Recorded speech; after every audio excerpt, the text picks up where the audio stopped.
Hello, hello. Welcome back for another week. Now, I am back in New Zealand. It's great to be back. For those that saw me last week, I was currently in Adelaide, and what a blast was it to be overseas. Can I just say it was amazing being overseas again. Now, I do apologize today. It is absolutely bucketing down, and there's nothing like a live to just put everything into perspective. If you can hear that noise as the sirens are going off, obviously, unfortunately, there's someone has called for backup. So the rural fire brigade is being called out right now. So no doubt it's obviously a road accident. So if you do hear these funny noises, it is all to do with the fact that I am right next to a fire station. But anyway, enough about that. So today I am talking to you about email lists. Now, email lists are a touchy one for quite a lot of people. They feel uncomfortable collecting email lists and they're just not sure what to do with it once they do have them. So today I want to talk to you about what's the importance, what would you do with it, and how often should you share it? But before we get started, if you are watching this live, or even if you watch it on the replay, please tune in, drop us a comment. We love to hear from you when you engage with us. You know, we do what we do because we love sharing information with you. And when you do like or share or tag, it just keeps us inspired. So definitely, if you are watching today, join in. Now, let's get started. Email lists. Let's talk about why they are important. Okay, so firstly, the gold nugget for you here is that they're really important because they enable you to have a direct connection with your customer. Now, if you think about algorithms, then we all hear about algorithms in our marketing. And that's through Google, and we even hear it in Facebook, we hear it in Instagram, and if you're on TikTok, it's in TikTok as well. Algorithms control how our information gets presented, but with an email, it's a direct pathway to your client. There's going to be no algorithm that's going to impact your message getting to your customer. The only thing that's going to stop them from seeing it is the delete button, right? So it's really important to understand that when you collect an email database, it becomes gold. It's your direct access to a customer. Now you might be saying, but they've already, experienced my product or they've already traveled. That's okay, because you're wanting to create advocates. So by emailing them after a service or after a purchase or even after an experience, you're trying to continue that relationship with them so that, they then talk about your product or service, rather than you having to constantly re-advertise to new people. The other great thing about email lists is that, we don't own it. So if you think about all your followers on Facebook, you don't own them. Facebook owns them. So you want to, take them off Facebook and you want to bring them over to your own platform. So then you can control the frequency that you speak to them and how you speak to them. But also one good one that I absolutely love, and this comes back to SEO. Now we've talked about SEO in the past in some of our lives, but SEO meaning search engine optimization. When you have a link come from your newsletter back to your website, you're driving traffic back to your website and you're driving positive traffic. So Google sees that as a positive link, and we love to have links. Now, if you watched our live with Alex and she talked to us about making sure that you're getting the right links into your website, coming from your own newsletter is definitely a positive link. So I guess we then go, okay, well, we kind of know it's important. It's a great way to advertise our product. It's a great way to talk to our audience. We get to talk to them in the tone that we want to share with them. We're able to put in front of them the content that we want. And we also get to, show a little bit of who we are. The next thing is, well, what are you going to write? So you sit down, you go, right, I'm going to do a newsletter. What am I going to write? Well, this is the thing. It all depends on what service or what business you are and how often you want them to, you want to talk to them. But we're going to start off with what to write. So write what's important. Now, if you're, say, a boutique hotel, you might write about the experiences that they can have. You may have an offer, so you might put a package together and you want to promote that. So being able to talk to them about the things that you think that they want to hear. Or if you're a service provider, you might be doing a deal at the moment, or you want to talk about a problem.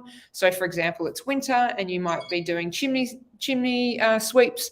Well, right now is a time, or probably 2 months ago, would have been an opportunity to send out a newsletter advising everyone to get their chimneys cleaned before the season starts.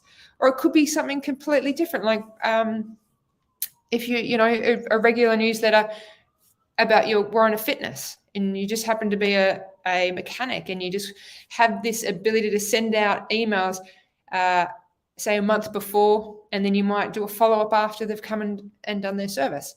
So there's lots of things that you can write about. You can write it as a letter, like it was personalized, or you can write it like a newsletter and it has imagery and it has links and it has buttons. It really depends on you as the business and how you want to represent yourself. But again, when we talked before about why is it important, and we start looking at our newsletter and we start thinking about what we're wanting to achieve, we can then also connect these things back to the places that we want the conversion. So say, for example, you want to sell a product. The great thing about newsletters is that you can drive them straight to that spot. Now, what we see in a newsletter is when receiving a personalized newsletter, your bounce rate isn't going to be as high as if you, say, did a post about that product on Facebook and it was driven from Facebook to your website. Now, I don't know about you, but when we put things on Facebook, bounce rates are really quite high. And it's really unfortunate because we want our bounce rate to be around that 40 to 50%. That's your ultimate bounce rate. But quite often when you're looking at Facebook, your bounce rate could be as high as 80 to 90%. And that's just unfortunate, and it's the nature of the beast, the way that people consume information. It's quick, it's easy. But when you send a newsletter, people open it, they take time and they look at it and they know that it's from you and they want to learn about you and they want to understand what you've got to offer. Now, don't be fooled. Generally, an open rate of a newsletter is around about 30%. But if you add that up in comparison to the rate that your content is seen on Facebook, which is 5%. So if you've got 1,000 subscribers and 1,000 followers, you're going to get more eyeballs on your newsletter than you are going to get on Facebook. Okay. So the effort that you put into a newsletter might be a little bit more, but the number of people that are going to see it is much higher. So it actually is worth your while to go through the process of producing a newsletter. It's also really great for the fact that you are directing people specifically to where you want them to go. So if you have a deal, if you want to share a video with them, you can direct them specifically to those spots. Now, how do they get to this newsletter? Well, you can put in processes and procedures in place to enable to capture those the email addresses. So let's think about when you've used or when you've signed up to a newsletter. Sometimes you don't even realize you've signed up to a newsletter, but think about some of the things that you've seen when you're surfing the internet. One is a pop-up. Now, I'm not a big fan of a pop-up, but one is a pop-up. So you may see that you go to a website and all of a sudden a pop-up comes up and it goes, sign up to our newsletter and get 10% off, or sign up to our newsletter and get this free product. So there's the pop-up as the first version. You might use a customer relationship or a CRM or a CMS system which collects the data. So it collects email addresses. So you pull the email addresses out of that to send the newsletters. And it could be a quote that you've done, an inquiry, a booking, a purchase, and you're collecting this information anyway. And you pull that off and you send out a newsletter. Or it could be you have a form that people fill in before they take up a service or before they they go on a trip. You make them fill out a form and that's where their email addresses are. But I do just have to put a little bit of a caveat there. Now, some of you may or may not have seen long time ago, we talked about the Spam Act. Now, this is in place to protect the consumer. So an email address is gold. We want as many email addresses, but we must ask for permission. Okay, so we can't just use someone's email address a personal email address and just start spamming them. And I know that you're probably going to say, well, I'm not going to spam them. It's my content. No, by not asking permission for that to use that email address, then that's considered spam. So there's a few things you need to do. You either put a tick box asking people permission if they would like to receive this, or you have to give them the right to unsubscribe. And a way to do this is that when you send your first newsletter to them, you make sure it's very clear that how to unsubscribe. Now, you have the ability that if someone has purchased or used your service, you can send them within a considerable time frame. You can send them a newsletter, okay, without being considered as spam. It's a follow-up. It's a follow-up to a purchase or to a service. You send them a newsletter and give them the right to unsubscribe. If they unsubscribe, so be it. If they don't unsubscribe, then you can send it to them again. But if you decide to collect email addresses after watching this and they go back as far as 12 months, 18 months, 2 years, and you decide to all of a sudden go, well, Trace says is that my email database is gold, I'm going to email them, then that is considered spam. It has to be in a reasonable time frame from the time of purchase to the time you send the newsletter that you can actually communicate with them. So keep that in mind. So either draw a line in the sand today and go, this is how often I am going to email them in my newsletter, or I just got a message from Karen. I'm struggling to convert followers to email subscribers even when offering a freebie. Yeah, look at that.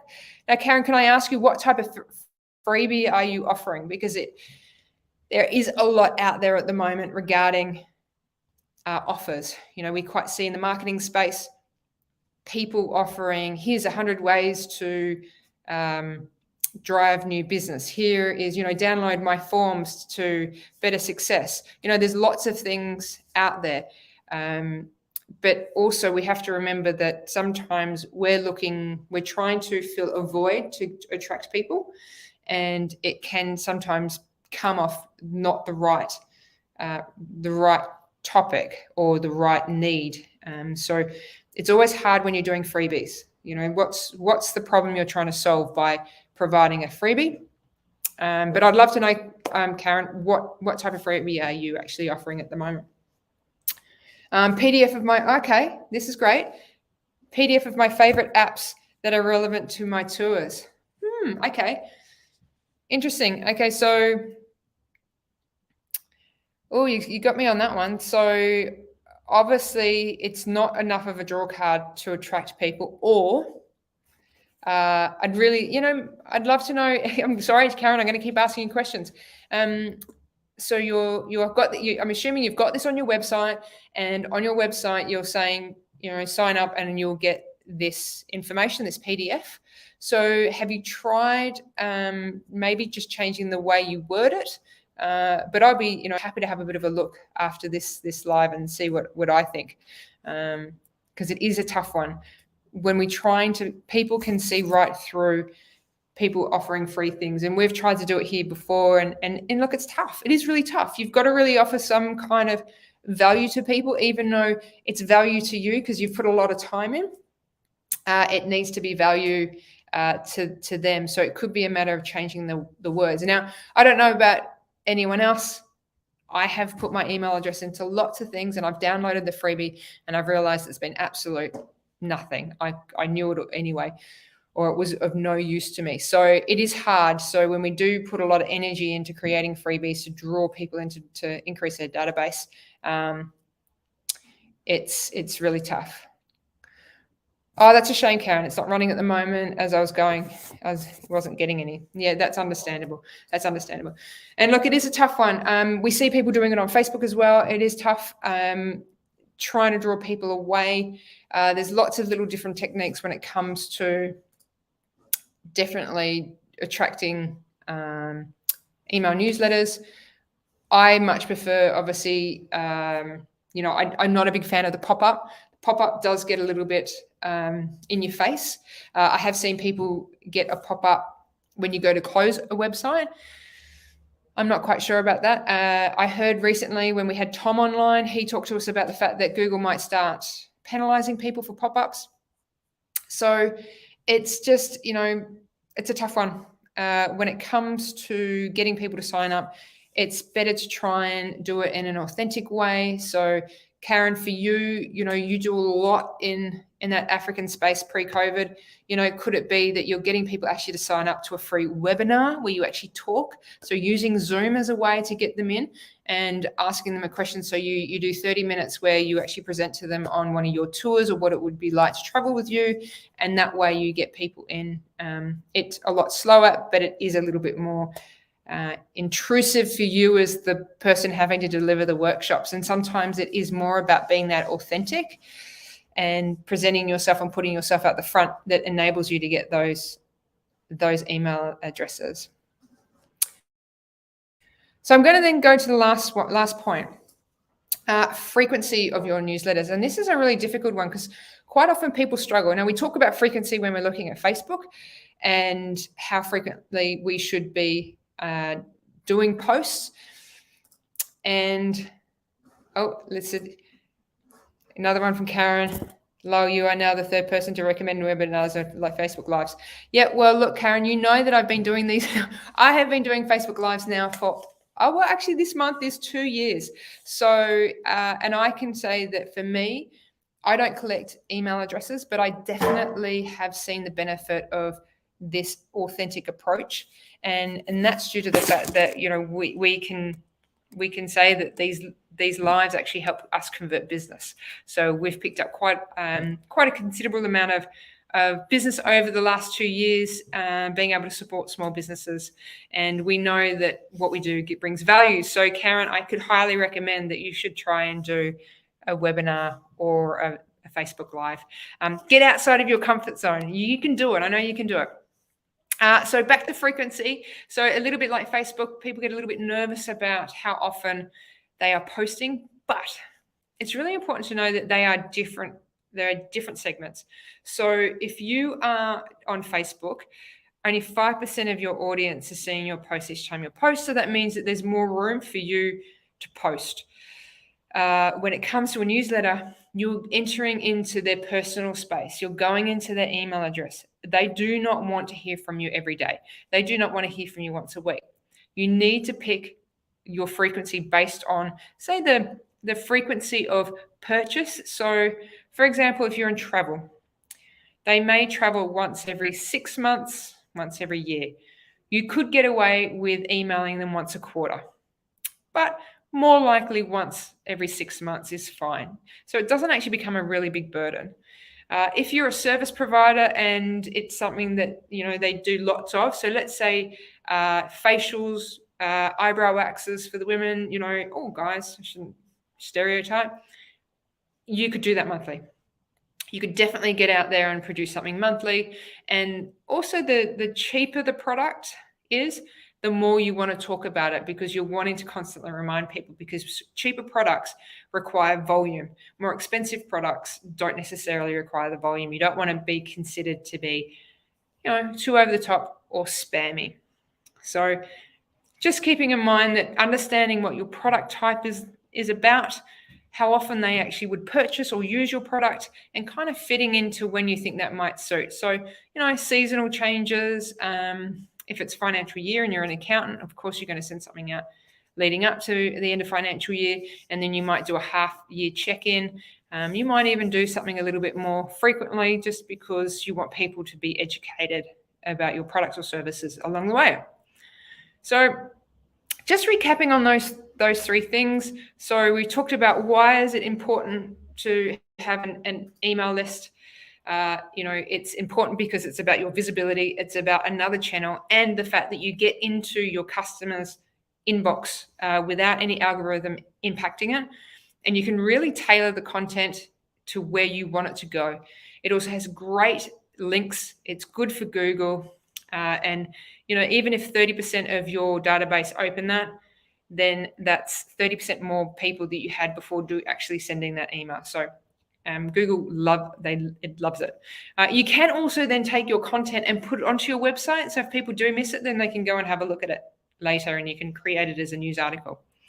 Remembering what to write. Well, write things that are relevant to your business. So talk to them, have a story, create a conversation with them. You want these people to be advocates, and you also want them to continue to use your products or recommend your products to other people. And pick a frequency that is right for your business. So the bigger the price point, the less frequency. The smaller the price point, the more frequency, because it's based on a volume game, because we know that it's low price point, low margins, versus the bigger products are generally going to be bigger margins. And there is data in a lot of platforms that you can use that will give you conversion numbers, and that's always great to see, because we like to be able to measure. Now, remember, if we are able to measure it, then we're most likely going to be able to follow it, and it enables us to set goals so that we are chasing those goals. All right. I'm going to firstly have a big thank you to Karen for joining us and jumping in today. Love the fact that you tune in each week, Karen. Thank you. Really appreciate it. For anyone else that's watching or watches this on a replay, look, if you do like what we do, please tag, like, share. And if you do have any questions about email lists, please just reach out. We use a couple of different platforms with different clients, and frequency is really different depending on who the client is. And we work quite closely with our clients on making sure that we get content that's suitable for their customers. And so we are able to give you some tips and tricks on that. But until next week, thank you for joining in. Stay safe. And if you do have any questions, don't forget to reach out. Okay. See you, everyone.